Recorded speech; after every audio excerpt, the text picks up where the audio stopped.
Natalia Bonner. Welcome back. All right, I'm super excited to share this really cool quilt with you. So this was made by my client Teresa, and I'm having a lot of fun combining ruler work with free motion quilting to bring this quilt to life. Now I am dropping a new video in the PNQ Academy where I will share my full process of custom machine quilting this quilt. If you haven't checked out the PNQ Academy yet, make sure you run over to our website, pnqquilt.com.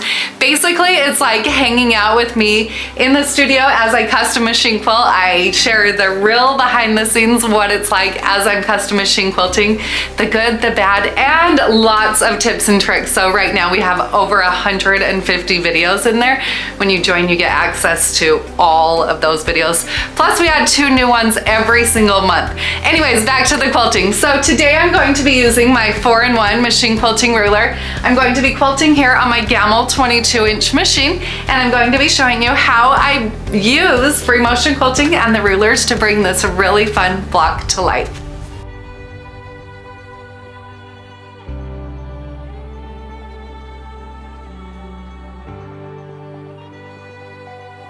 Okay, so I love the look of Stitch in the Ditch. I love what it does for a block. To me, it just finishes things off so nicely, but that doesn't mean I do it in every single ditch. So I am combining these 4 pieces into one block. I've already stitched in the ditch all the way around the outside of the block. Now I'm going to add an echo. So I'm going to use my 4-in-1 machine quilting ruler. You can find this on our website, pnqquilt.com, but I'm going to be lining up the side of the ruler right here next to the side of my ruler foot. So make sure anytime you're using a machine quilting ruler that you do have your ruler foot on your machine. I also have an extended base plate here, the ruler base plate underneath on the bottom side, which is also an essential tool when doing any ruler quilting. But what's really cool about the machine quilting rulers are, I know that from my needle position right here to the outside of the foot, it's 1/4 of an inch. So I'm going to start out by lining up the side of my ruler along the outside here and stitching an echo that's 1/4 of an inch in all the way around.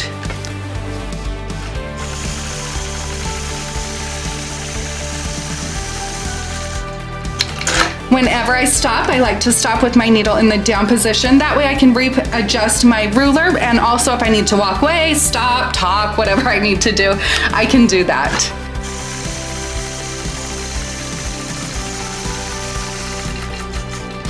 Always remember when using machine quilting rulers, gentle pressure.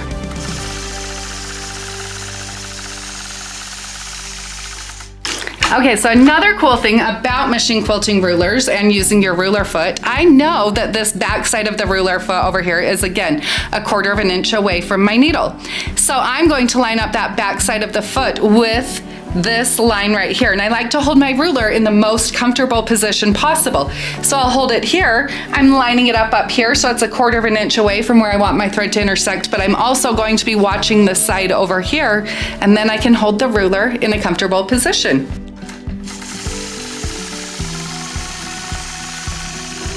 So whenever possible, I'm trying to figure out ways to make things a little bit more comfortable. Next, I'm going to travel in 1/2 inch, and I'm going to quilt another echo. So now I'm going to be lining up this 1/2 inch, so it's the first marked line on the ruler. I'll line up that 1/2 inch marking on top of my previous stitch line as I quilt that echo, making the spacing of these 2 lines 1/2 inch apart.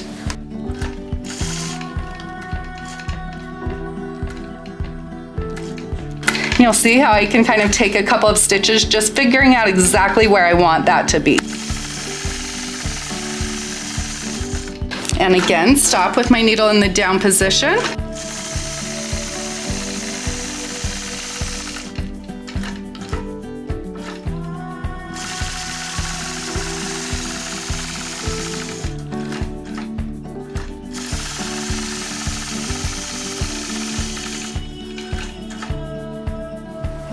And now I'm going to move in 1/4 of an inch, so I'll do just like I did this first time around.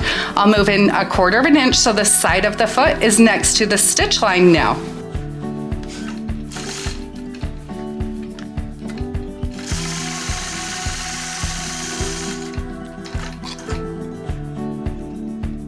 I ran out of bobbin thread. I'll be right back.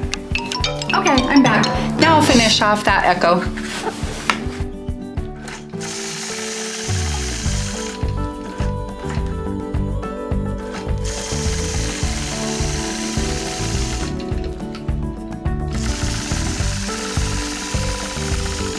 And again, I'll hold my ruler in that comfortable position. Okay, so now that I have those straight lines all quilted, I love bringing those straight lines into here. I just love the effect that it creates. Anyways, now I'm going to stitch right to the center point. And from here, I'll stitch kind of a figure 8 point-to-point curve design.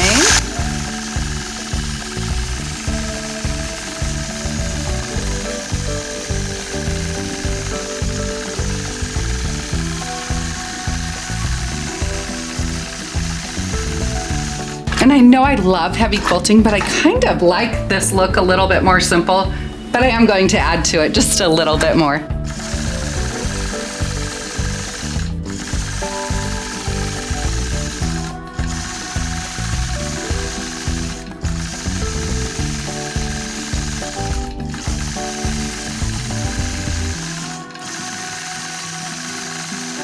So on this quilt, I'm using the So Fine color number 452 thread. I feel like it just blends really nicely across all of these different colors.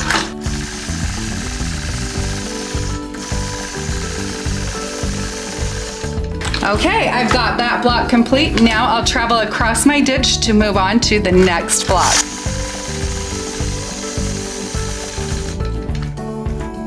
I love how that blog turned out. I hope you all found a little bit of inspiration. Don't forget to enroll in the Peace and Quilt Academy on our website, peaceandquilt.com, where I'll be sharing with you how I custom machine quilt this whole entire quilt from start to finish. I am using here today my 4-in-1 machine quilting ruler with our Peace and Quilt pop socket ruler grip. Don't forget, before you leave, and head over to the Peace and Quilt Academy to hit that subscribe button, and I'll be back soon with another fun machine quilting video.